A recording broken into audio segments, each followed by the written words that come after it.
I mean, look, we've all been there. Being broke is tough. In fact, you can look back to 2016 on my YouTube channel. I leave literally all my videos up and you can see me as a struggling teenager just trying to find a business model that works for him. And here we are 5 years later, me still running that same business and advertising agency and having a liquid net worth of roughly around $10 million. Now, most videos on YouTube, and in fact, I think even I've made videos like this back in 2017, 2018, are, people convincing other people that their business model is the best. Ladies and gentlemen, I don't really care. I don't really have any skin in the game. I have 4 businesses and that's not a flex. That's never ever a good idea. It's just through some weird fate, it ended up that way. So I have obviously my main business, my advertising agency, my education company, Greency. I have my software business, which I shall not name at the moment. And I also have my e-commerce brand, Gadget. And between most of the make money online crap, well, it's not really crap, but you get my point.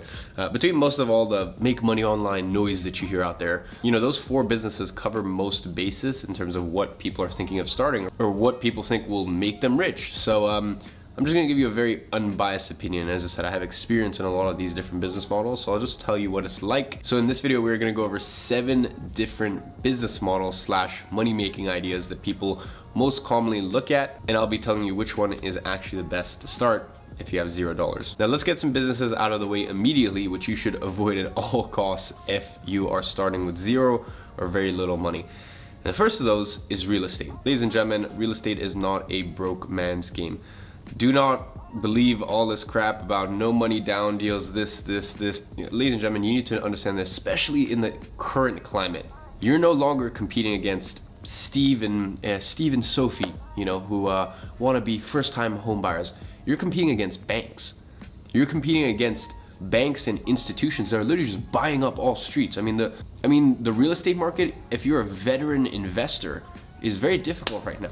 I mean, obviously there's a lot of money to be made and there's a lot of money being pumped in some markets, but my point is to find these wedge deals. And what a wedge deal is something where you can inject some value into it. Let's say you do a restoration for $20,000, right?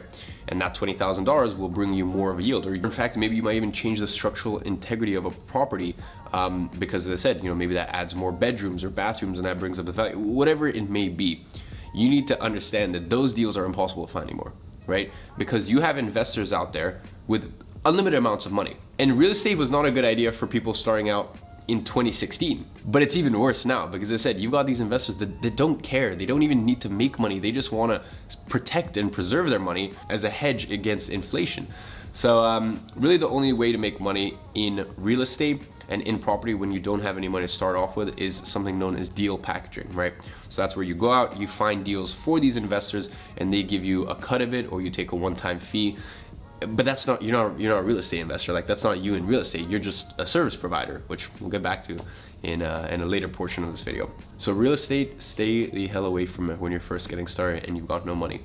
Now let's move on to another business model, which I actually have exposure to, and that is software. Now software is extremely tough. It costs money. Most software businesses need to go in the hole in order to acquire customers. That's the biggest issue, right? As a software business, the main sort of entryway into someone becoming a customer for you is a free trial.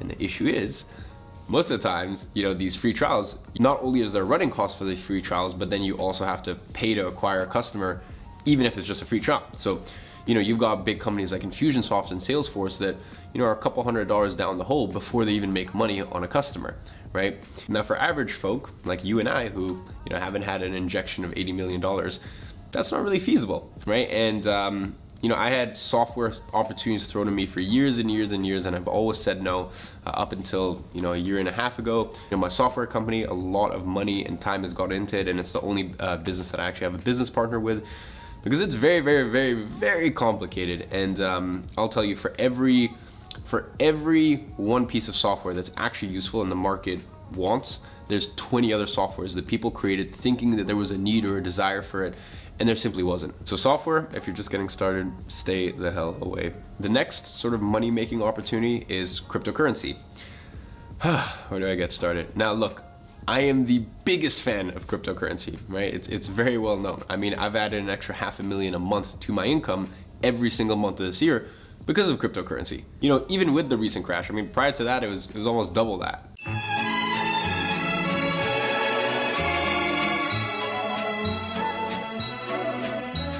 With that being said, guys, I am all for you investing in cryptocurrency, but the thing is, right, let's say you put $500, right? You have $500, you throw in your extra $500 from your savings account and you put it into a coin, and you are one of the few lucky people that gets in at the bottom and gets out of the top, right? And you 100x your money. Congrats, you're left with $50,000. Now what? Do you know anything about technical analysis? Hey, I don't know what any of this shit means, dude. Do you know anything about why that coin skyrocketed the way it did?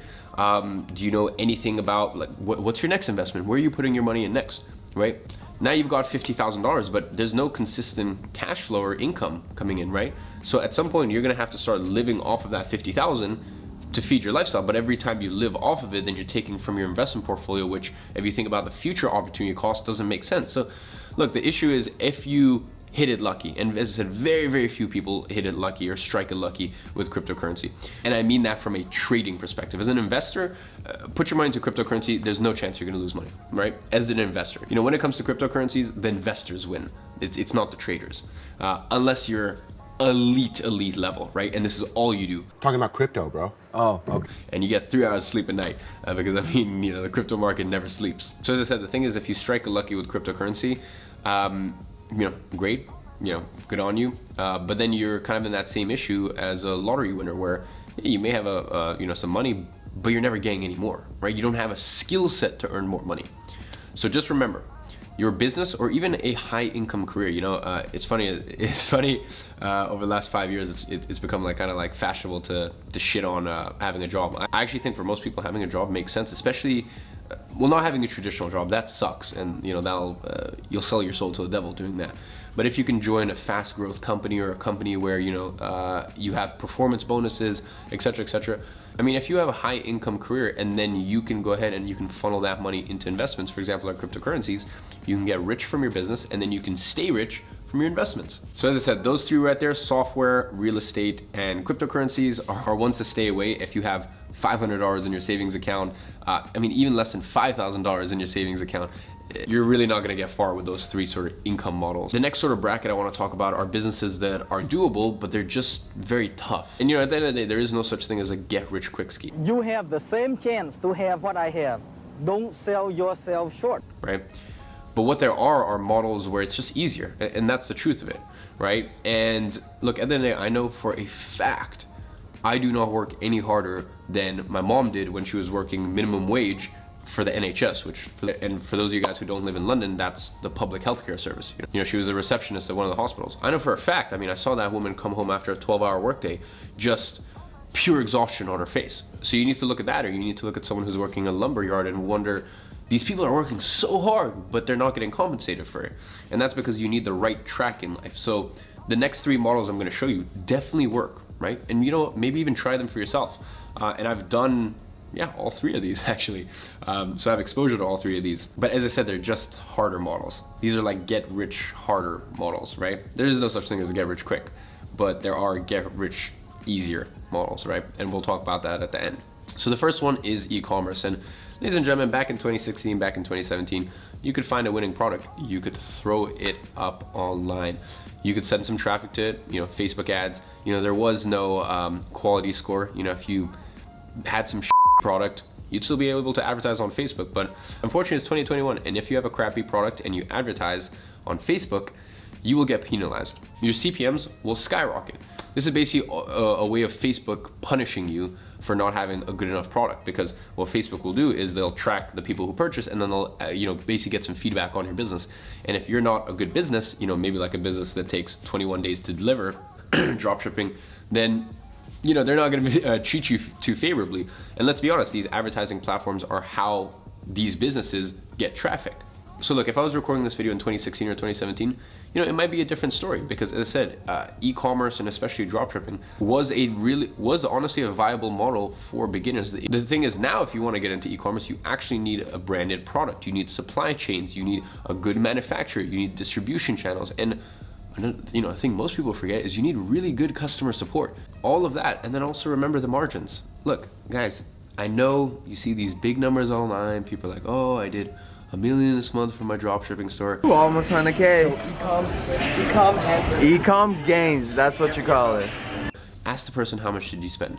I've seen it time and time again where people will spend $500,000 on ads on a product that has 50% margins, and just so they can be like, oh, I'm making $1 million a month with my e-commerce store, and you know, they make a bunch of YouTube videos about it and this and that. And I mean, you can do the math, 500,000 ad spend on a 50% margin product. This person's not making any money, you know, especially with chargebacks, refunds, disputes, etc., etc. So look, I'm in the e-commerce game, not in a big way. You know, we don't run cold traffic seriously for Gadget, and the main issue with that is, you know, our best-selling product at my e-commerce brand is the Gadget G1s, my blue light blockers. When I want to do a restock of these things, it takes me 3 months, you know, because everything is done in-house, bespoke, and we don't like get the pieces and then assemble them like 99% of eyewear brands. Like everything, all the acetate frames, everything is done from scratch. So my biggest issue with that business has just been stock management and cash flow. So yeah, I'll be honest, e-commerce is it's funny, out of all the businesses I have, right, the 4 businesses I have, e-commerce is the one that stresses me out the most. And it's the one where it's just, man, it's savage, it's brutal. And one last funny little thing I'll mention about e-commerce is, I see this a lot with my friends as well who have agencies. They want to start e-commerce brands, and the thing is, most people think that when they start an e-commerce brand, they're gonna launch some fashion company or jewelry line or this or that, and they're gonna be like, you know, people will know their brand, right? You need to understand, like, it's funny, at my agency, most of the e-commerce clients we work with, they have the weirdest products on earth. You know, not the sort of products you want to flex on your friends about, you know, like just really weird niche products, but then make a lot of money, right? So I think there's this like image of what it's like being the owner of an e-commerce brand. It's very like flashy, this and that, and guys, just to be honest, it's not. But I will say that I have personal friends of mine who are literally making $1 million a month with their e-commerce brand, and it's a real brand, you know, with hundreds of thousands of followers on Instagram, and you know, now they're in department stores and this and that. So look, of course, you know, don't ever let some idiot on YouTube tell you that you can't make something happen if you really want it. But I'm saying, if you're someone who isn't super married to the business model, or it doesn't have this burning desire to launch a certain product, I'm just telling you that is a road that you can go down, but it's a very hard one. The next business model people talk about a lot is affiliate marketing. Now, this business model is fine, you know, it's definitely one of my income streams, but it's one of my income streams because of my personal brand. So the thing is with you know, affiliate marketing, it's not a standalone business, right? The only way in which it can be a standalone business is if you run ads, right? You run ads, you have a funnel, and then at the end you're promoting affiliate products. Now the issue with that is margins, right? You're only getting a 30-40% commission, but you're paying 100% of the ad cost. So that model is brutal. The margins are razor thin, okay? So if you just want to start an affiliate marketing business, make sure you're prepared to make some YouTube videos, write a blog, you know, build up a brand, right? That's really the only way that you're gonna make money with affiliate marketing. Yeah, that's pretty much all I need to say about that one. For me, it really is just a supplementary income. So if you wanna try it, go for it. It's very hard. Now, the final model that I wanna talk about in this bracket, which is like difficult, but you know, doable, is launching a course or coaching business. Now, the first thing is, and you know, it's funny, a lot of people neglect this and forget this as a part of the process, is you actually have to be an expert at something. And not, look, you don't have to be the best of the best in the world, but you have to have a really strong level of knowledge where someone's actually gonna pay you for your knowledge. Now, once you do that, you have to build a personal brand. And not everyone wants to be a dancing monkey on YouTube. You know, for me, you know, I'm sure you guys have figured out, I've been running this channel for almost 6 years now. And you can see videos back in 2015 where I was uploading, right? And for the first 2.5 years of running my YouTube channel, you know, I wasn't selling anything, right? Like, I was just sharing my journey. I was like, hey, here's me in the office of my new client I signed back in 2017 when I was building up my agency. I was just recording me in the bookstore, like, hey, here's the books I picked up this week. Here's me in the gym, like, here's what I'm working on at the moment. So as I said, not everyone wants to build a personal brand or be a dancing monkey, quite frankly, on YouTube. And the funniest thing is, in the coaching and course business, I've seen, it's the business where I've seen there's the least longevity, right? Because I've seen it time and time again. People build up a brand, they launch, you know, a course or a coaching program. It goes like this, and then for the next 5 years, they're always catching up. And I've seen so many people just get out of the industry in total, because it's really not one of those businesses where you can, it's not like an agency, right? Like, my agency really does live and breathe without me. You know, obviously I have my incredible CMO Danny, who manages most of the stuff, but that business really does live and breathe without me. Same thing with my e-commerce brand, same thing with my software business. The education company is the one thing where it's like, it's my face. like at the end of the day, that is the truth of it. And as I said, I've just seen a lot of people come and go. So first things first, you have to be an expert at something. Then you need to develop a course. And Don't let anyone tell you that these days you can just do a screen recording. And guys, like if you try to do that, you're coming up against people like me who have a $25,000 in equipment studio in his office, 2 4K cameras, 1 camera on a slider, a massive studio light, a $500 microphone. The entire thing cost me $25,000. And outside of that, I have a full-time creative director who gets paid very, very well. And there will be months where his only job, spend 12 hours a day editing 1 module out of a however many long module program. So as I said, once again, all these industries, the standards go up and up every year. It's not, you're not gonna be able to sit down with a crappy microphone and a crappy, webcam and just be able to record a program and people are gonna like it. There's, the game has changed a lot. So that's why with this business model, to build up the expertise, to then build up the brand and also keep the brand, as I said, like this industry is very, very fickle.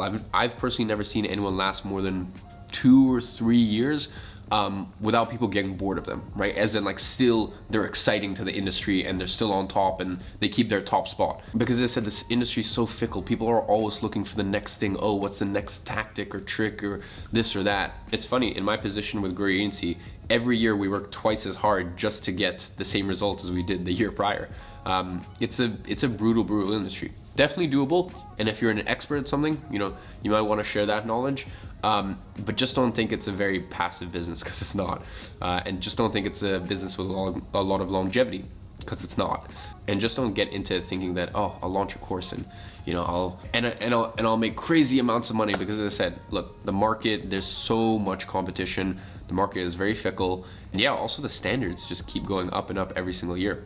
Hey guys, really sorry to interrupt your video, but I just want to remind you, I've got a free Facebook group down below. I actually go live in there once a week, and recently in there, one of my employees at my agency, Luis, actually wrote up a report on what we're doing to combat the iOS updates, and I gave that entirely free to the group. And we've got fun little cheat sheets and stuff like that coming out every 2 weeks or so. So you'll be able to find that link down in the description. Join the free Facebook group. I will let you know, my team doesn't let everyone in. We try to keep the standards in there really high. That way I get some really high standard, interesting questions when I do the Q&As once a week. So yeah, find that link below. Let's get back to the video.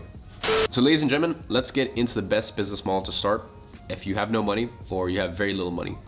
And this isn't one specific business model. This is really an umbrella of models, if that makes sense. And what that is a service-based business, because here's the thing. When you're first starting, the most important thing is you need a business where you can kind of have some training wheels. You need a business where you can fail for 6 months and there's no issues because you don't have massive running costs. Like let's say, for example, you have an e-commerce brand and either you pay for stock or let's say you're drop shipping, you're pouring money into ads and you could be losing money month in, month out trying to make this thing work. And who knows, maybe in month 9, you could make it work, but you would have lost thousands of dollars in lost ad spend in that journey. Or let's say something like a software company, you might be an idiot and plow something like, a few $100,000, maybe $1 million into software. And quite frankly, you don't really actually know if it could work out. So as I said, the most important thing is you need to be able to have a business where if you don't have success within 6 months, it's no issues, right? Because you don't have these crazy running costs, or you haven't invested crazy amounts of money. Let's say, for example, something like a fulfillment by Amazon, where you actually have to physically buy the stock, and once again, no guarantee whatsoever that you actually sell. So as I said, the best business is a service-based business. Now, there's a few options that you have here. Now, if you already know about something and you're already good at something, then you can just go ahead and deliver the service yourself.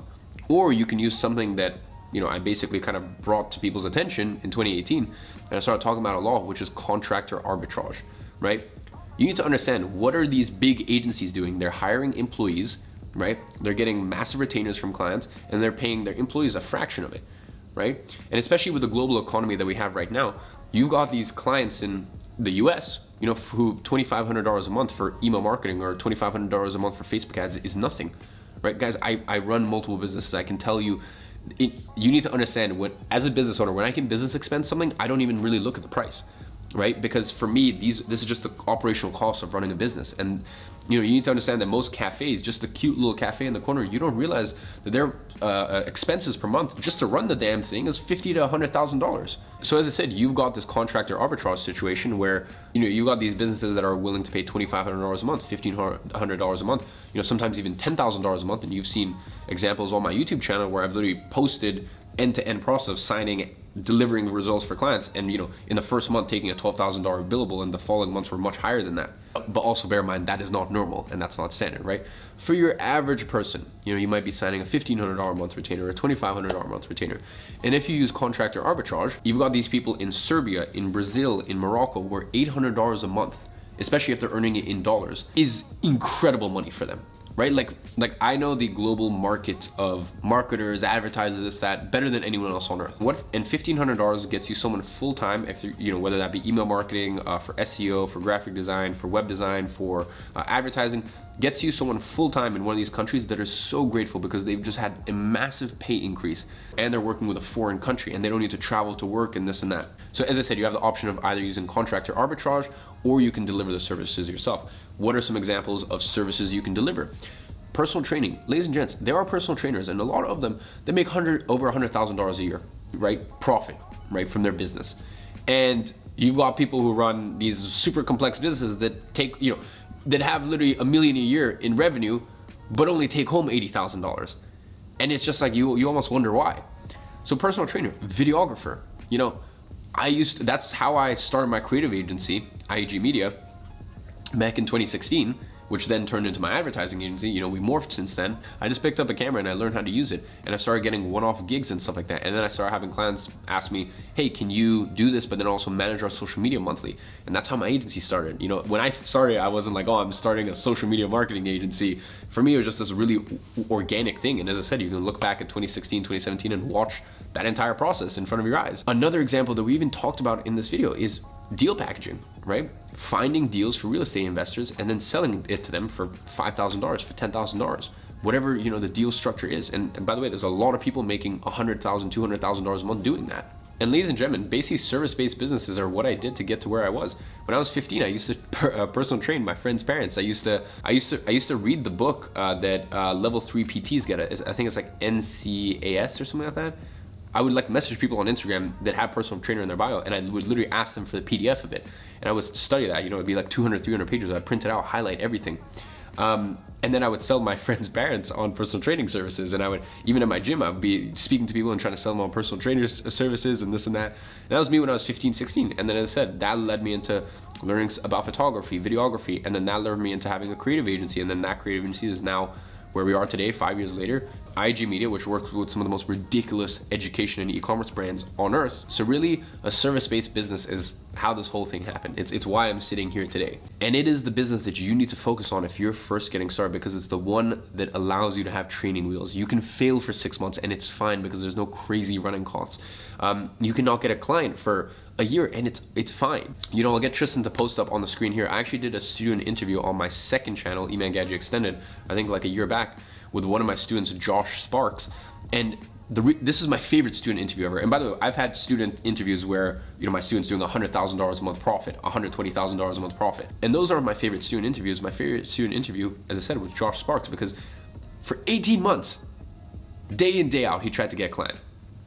And eventually, a year and a half later, he got a client, and then within 30 days, he was making $7,000 a month profit. And to me, that's really a testament to the fact that, imagine if he was doing e-commerce for 18 months, right? Or imagine him pouring all this money into ads, or imagine he was trying to trade crypto for 18 months, or imagine if he spent 18 months spinning his wheels trying to do affiliate marketing. So as I said, the beautiful thing about a service-based business is it's low barrier to entry, and then it's also, you can have training wheels, and you can stumble and you can graze your knee and you can fall, and that's fine. So ladies and gentlemen, I hope you guys have enjoyed this video. I hope it didn't drag on too long, but I just thought, it might be interesting for you guys to sit down and maybe, I know that most of you guys watching this probably realistically already have a service-based business, and this isn't news to you, but I thought it would be interesting for you to hear from a perspective of someone who runs 4 of those businesses that I've mentioned in there. And as I said, I say that with almost shame, because I have one business and that's it. That is the way you'll make the most money, less stress in your life. I just, through some weird turn of events, I have 4 and I'm not willing to cut any of them off. So as I said, in my position where I am, I thought it might be a little insightful for you guys to hear the reality of running some of these businesses and really what to focus on if you're just getting started on your entrepreneurial journey. On that note, down below, you'll be able to find the winner for the Gadget giveaway. Every single video, we give away a pair of Gadget G1 blue light blockers, so you'll be able to find the giveaway winner down below. And all you have to do is like this video and comment, and you'll be automatically drawn in to the Gadget giveaway. And as always, the winner will be the pinned comment in the next video. So I hope you guys enjoyed. I'll see you in the next one. Look, if you enjoyed that video, I went ahead and picked out another special video that I know you're gonna find immensely valuable. You can find it right there. I know you're gonna love it, and I'll see you in the next one.